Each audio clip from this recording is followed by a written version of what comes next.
Bonjour et bienvenue dans cette nouvelle vidéo. Aujourd'hui, je vais vous parler de la matrice de l'assertivité que l'on utilise notamment en communication. Je vous dis ça tout de suite.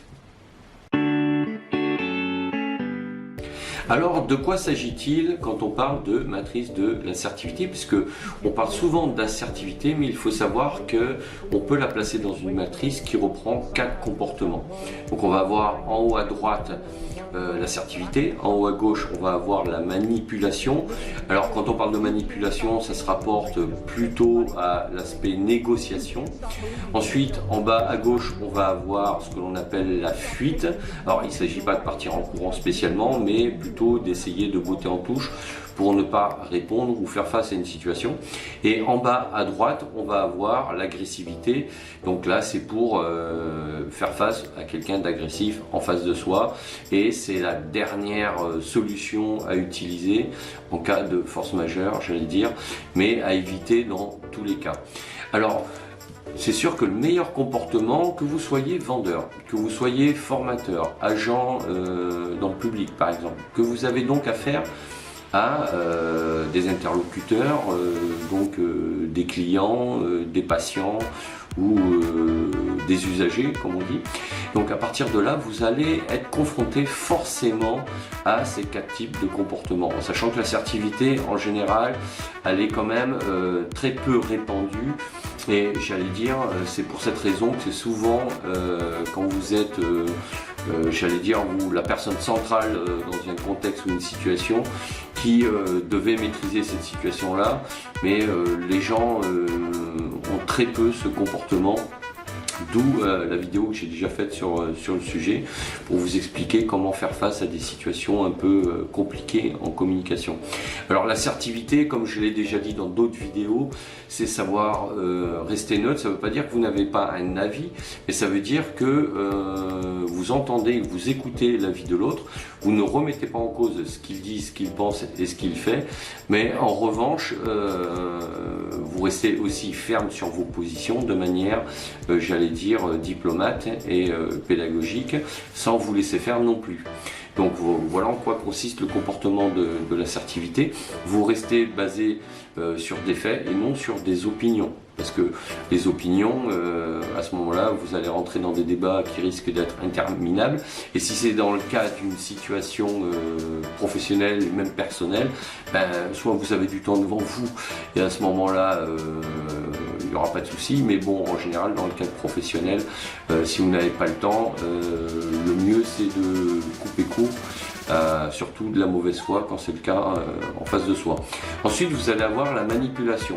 Alors la manipulation, comme je l'ai dit au début de la vidéo, ça consiste aussi à négocier. C'est-à-dire que la personne ne va pas chercher forcément à vous manipuler, mais elle va chercher à obtenir gain de cause et à justifier son comportement, ou alors obtenir un tarif, ou je sais pas, avoir un service en plus, ou elle a fait quelque chose qu'il fallait pas faire et que vous lui avez demandé de rectifier, et à partir de là, elle va discuter ce que vous lui demandez de faire. Donc là, cette personne rentre dans la partie manipulation. Donc soit vous adoptez cette position-là pour négocier, parce que bon, c'est vous qui allez le juger sur le moment, hein, selon le contexte et la situation, parce que l'assertivité c'est intéressant, mais parfois il faut aussi pouvoir s'adapter et se mettre sur le même canal de communication que les gens que l'on a en face de soi.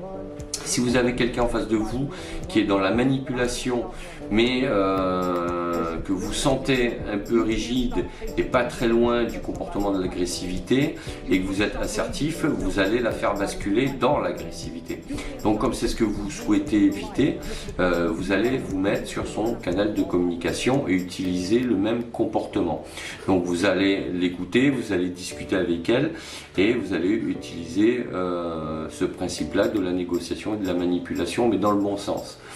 En revanche, si vous avez quelqu'un qui est dans la manipulation et la négociation, mais qui est vraiment de mauvaise foi, et que vous voyez que même en mettant en évidence des faits qui sont indéniables et que cette personne-là ne veut rien entendre, à ce moment-là, si vous voyez qu'elle n'est pas sur le point de basculer dans l'agressivité, vous allez pouvoir éventuellement botter en touche et utiliser le comportement de la fuite. C'est-à-dire que ça sert à rien non plus à perdre du temps. Bon, mais là après c'est vous qui allez le sentir dans la situation. C'est-à-dire que là cette personne, bon, elle joue un peu, vous voyez, elle essaie de négocier, de vous embrouiller comme on dit, pour pas grand-chose. Donc à partir de là, vous allez utiliser la fuite en lui disant, mais écoutez, vous avez raison, c'est très bien, merci. Veuillez avancer, ou voilà, vous posez votre question plus tard si vous êtes formateur. Ou, vous savez, quand on est formateur, on répond à des questions, mais des fois il y a des questions. Bon, là aussi c'est du ressenti, hein, mais si on sent que c'est pas une question pour une question, mais c'est une question pour faire perdre du temps au formateur et à tout le monde, le formateur, on ne traite pas les objections qui sont pas traitables non plus, quoi. Voilà. Donc on peut utiliser la fuite et en dernier ressort, il y aura l'agressivité, donc qui, bon, forcément est le comportement qu'il faut éviter à tout prix. Alors que là aussi, que vous soyez formateur, vendeur, donc avec des clients ou agents du service public avec des usagers en face de vous, bon ben voilà, l'agressivité ça ne sert à rien, ça ne mène nulle part. Et en général, si vous avez quelqu'un comme ça, alors quand on dit qu'on peut utiliser à ce moment-là la fuite, parce que si on utilise l'assertivité, cette personne est dans un état qui fait qu'elle n'est pas réceptive, donc elle ne va pas écouter les faits que vous allez lui mettre en face.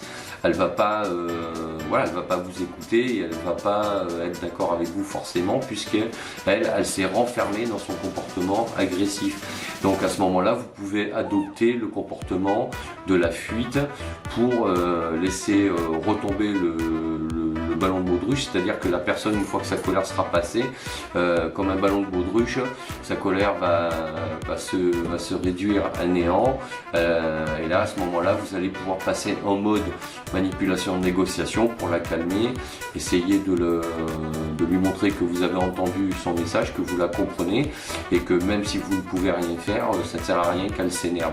Donc voilà, je voulais vous parler de cette matrice parce que souvent, voilà, on parle d'assertivité mais on oublie de dire que l'assertivité peut renvoyer à d'autres techniques pour faire face à des différents types de comportements, quel que soit le métier, hein, qu'on soit manager, même salarié avec ses collègues, et même, j'allais dire, dans la vie privée.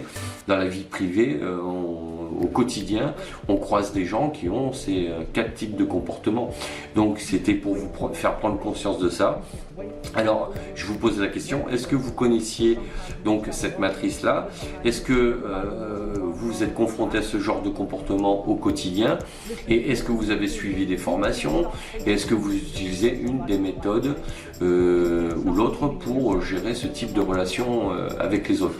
Donc n'hésitez pas à me laisser un commentaire, à partager la vidéo, à la liker, à vous abonner à la chaîne.